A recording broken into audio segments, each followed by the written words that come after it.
Hello, this is Chef John from foodwishes.com with Strawberry Dream.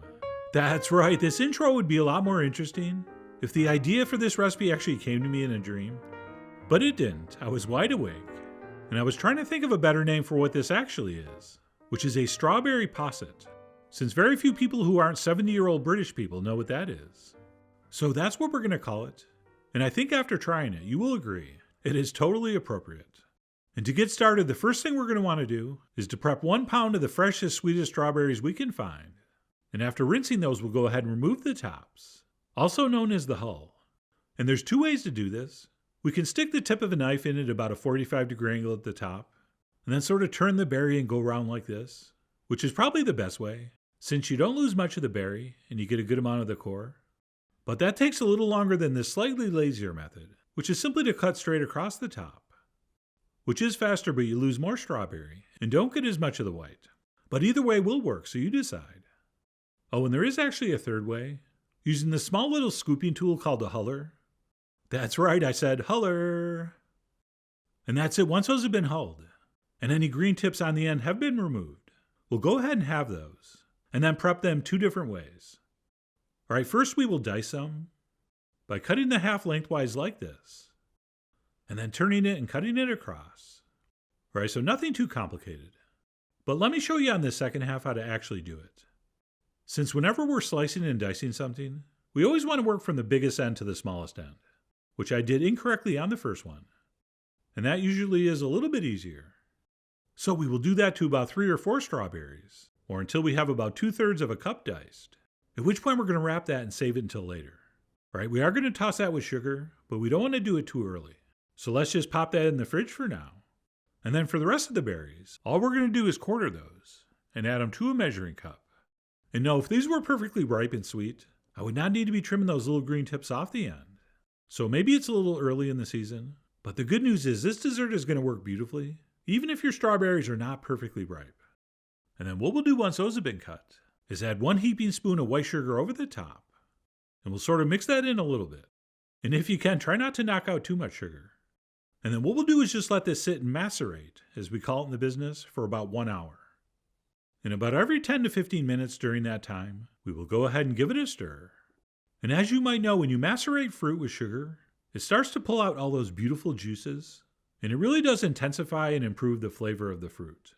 And if everything goes according to plan, after about an hour and 4 or 5 stirrings, you should see a fair amount of clear liquid accumulating at the bottom, which is exactly what we want to see. And we could let that go even longer, and it would get even juicier. But that's probably good enough. So I'm going to go ahead and take my immersion blender and blend this into a nice smooth puree. And if you're thinking, we have to blend this anyway, so why wait the hour? Why not just blend it right away with the sugar? Well, that is a pretty good question, and it would pretty much look the same if you did. But because we didn't allow time for that sugar to react with the strawberry, it will not have that same gorgeous flavor. So don't be in a hurry. And if you can afford to wait, you should always macerate.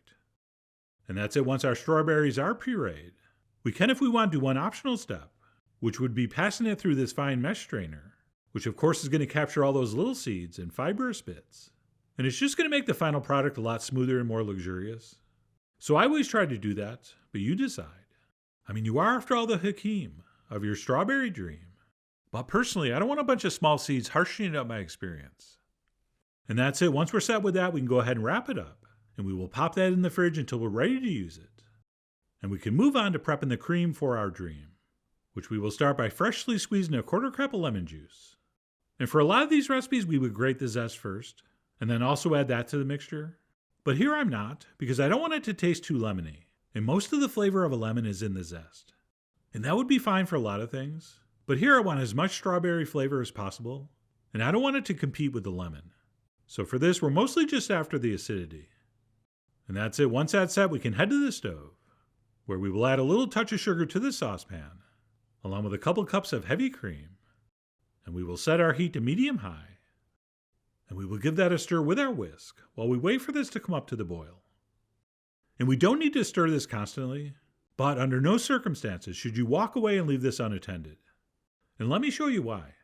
Since once it starts to boil, it's going to look fine, and you'll be thinking, look, that's boiling nicely. I think I'll walk away and do something else for a few minutes. Well, that would be a big mistake, because watch. Once this gets to a certain temperature, it's going to start to sort of foam up and rise. And it will 100% of the time boil up over the pan if you don't start whisking it and knock it down. So that's what we'll do. We'll go ahead and give it a whisk. And then we will lower our heat, somewhere between medium, low, and medium. At which point we'll let it simmer like that for exactly 5 minutes. And during that time, if you want to stir it, go ahead. But mostly that would be just for fun. And then what we'll do as soon as that's simmered for 5 minutes is pull it off the heat. And we'll add a little touch of vanilla extract. Oh yeah, the pure and the real. Followed by our freshly squeezed lemon juice. And then exactly 1/3 cup of our previously prepared strawberry puree. And then we will whisk that together until everything's incorporated. At which point we'll simply let that cool for about 10 or 15 minutes before transferring that into whatever cups or glasses we're going to serve it in. But before we do, let's go ahead and take the rest of our puree and transfer that into the bottom of each glass. And as you can see, the batch we're making today will make 4. So yes, our cream mixture does have some strawberry in it, but most of the strawberry flavor is going to be coming from this fresh puree. Plus, as you'll see, a little bit of diced fresh strawberry on top. And then assuming our cream mixture is cool for about 10 or 15 minutes, we can go ahead and transfer that in. And to make that a little easier, I do like to transfer it into this measuring cup, since I find pouring it in a lot easier and less messy than ladling it in. And I generally just pour in the center, and just let it go anywhere it wants. You know, like a dream. By the way, Michelle gave me that line. And I'm okay with the kind of random effect you get, but one of these days I might try to come up with a fancier way to present this. Okay, we don't really want to swirl it to mix the strawberry into the cream, since that will thin it out and affect the texture once it's cooled. So we should probably just leave it alone. And if we were going to do anything, maybe we take a skewer or the tip of a knife, and maybe make a few marks on the side of the glass like this, which may or may not improve anything. But hey, at least I got the inside of the glass dirty. So I went ahead and cleaned that up. And that's it. All we need to do is wrap these up and pop them in the fridge for 3 or 4 hours, or until completely and absolutely chilled. Oh, and while we're waiting for those, what we can do is pull out our diced strawberries and mix in a nice big heaping spoonful of sugar. And then what we'll do once that's mixed is wrap it up and pop it back in the fridge. And just like when we prepped the berries we blended, that sugar's going to draw out those amazing strawberry juices. And then a few hours from now, or whenever we serve, we'll go ahead and spoon this over the top as a garnish. And that's it as far as service goes. We will take one now fully chilled strawberry dream, and we'll go ahead and spoon some of that macerated diced strawberry over the top, as promised. And that's it. What we're calling a strawberry dream is now ready to enjoy. And that, my friends, really was magnificent. And what happens when you boil cream with sugar and then stir in some lemon juice or something acidic and let it chill? It firms up beautifully into this very luxurious pudding-like texture. And when we combine that with our strawberry puree and those fresh diced strawberries, we have what can only be described as a dream strawberry dessert. Right? Basically, strawberries presented in 3 ways, with the fresh puree, the macerated dice, and of course that strawberry-infused cream. And remember when we talked about not using the lemon zest? As you taste the final product, I think you're going to understand why. Right, cream has sort of a natural sweetness to it, and when you add in the acidity of the lemon juice, with just that little bit of fruitiness, you actually get something that sort of simulates the flavor of a strawberry, which is exactly why it works so amazingly well with the other components. Oh, and if you're concerned with the relatively small portion size, don't be.